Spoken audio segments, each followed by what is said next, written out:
राजा का कर्तव्य है प्रजा की रक्षा करना, राजा अपना कर्तव्य करेगा। दोनों धर्म है। इसलिए गीता में अहिंसा का ही उपदेश है। अहिंसा का उपदेश इसलिए किया कि अर्जुन लड़े और मारे।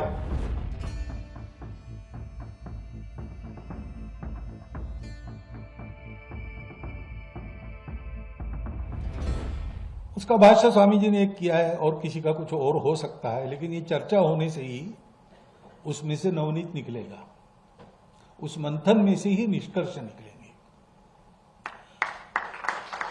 उसकी आवश्यकता है, क्योंकि हमारा अपना जीवन इसके अनुसार नहीं चल रहा है। दुनिया को उनको बहुत सिखाना है और सिखाने लायक हमारे पास बहुत है, लेकिन जो बहुत है वो आज हमारे आचरण में नहीं है। तो भेदभाव कहां से आया? अभी भी चलता है। क्यों चलता है?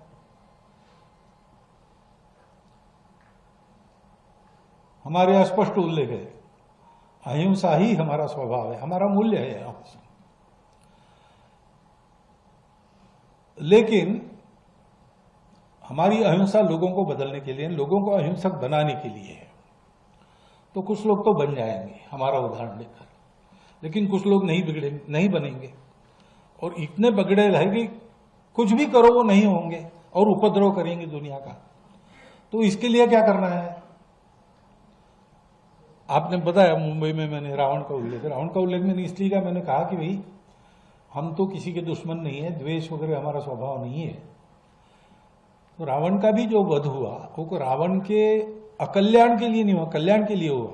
जब ये सिद्ध हुआ कि शिवभक्त रावण है, वेद ज्ञाता रावण है, उत्तम गवर्नेंस करने वाला रावण है, सब प्रकार का उसके पास अच्छा आदमी बनने के लिए जो जो चाहिए वो सब है, लेकिन उसने जिस शरीर और मन बुद्धि का स्वीकार किया है वो ऐसा है कि वो इस अच्छाई को उसके अंदर आने नहीं देगा, और कुछ भी करो उसमें अच्छाई भर नहीं सकते।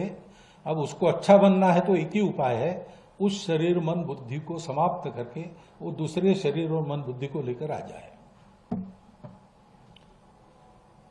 तो भगवान ने उसका संहार किया। अब उस संहार को हिंसा नहीं कहते, वो अहिंसा ही है। तो अहिंसा हमारा धर्म है। आतताइयों से मारना खाना, गुंडागर्दी वालों को सबक सिखाना, ये भी हमारा धर्म है।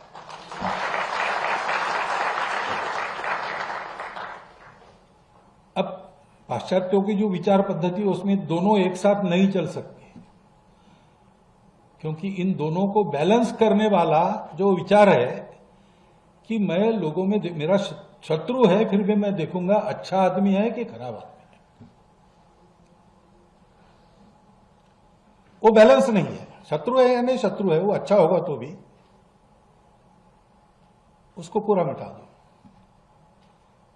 हमारे यहां वो अच्छा है कि नहीं इसको देखते हैं, और कुछ लोगों को थोड़ा दंड देके, कुछ लोगों को ज्यादा दंड देके, कुछ लोगों को दंड दिए बिना सुधार कर अपनाते, और जिनका इलाज ही नहीं दूसरा कुछ, उनके कल्याण के लिए उनको बेसिक मटेरियल दूसरा पाने के लिए भेज देते जहां मिलता है वहां। इससे एक बैलेंस है। अभी हम कभी भी अपने पड़ोसियों की कोई अपमान, कोई हानि नहीं करते, लेकिन ऐसा हम रहते हैं तो भी अगर कोई उतर आए बुराई पर, तो वहां पर अब दूसरा इलाज क्या है? राजा का कर्तव्य है प्रजा की रक्षा करना, राजा अपना कर्तव्य करेगा। दोनों धर्म है। इसलिए गीता में अहिंसा का ही उपदेश है।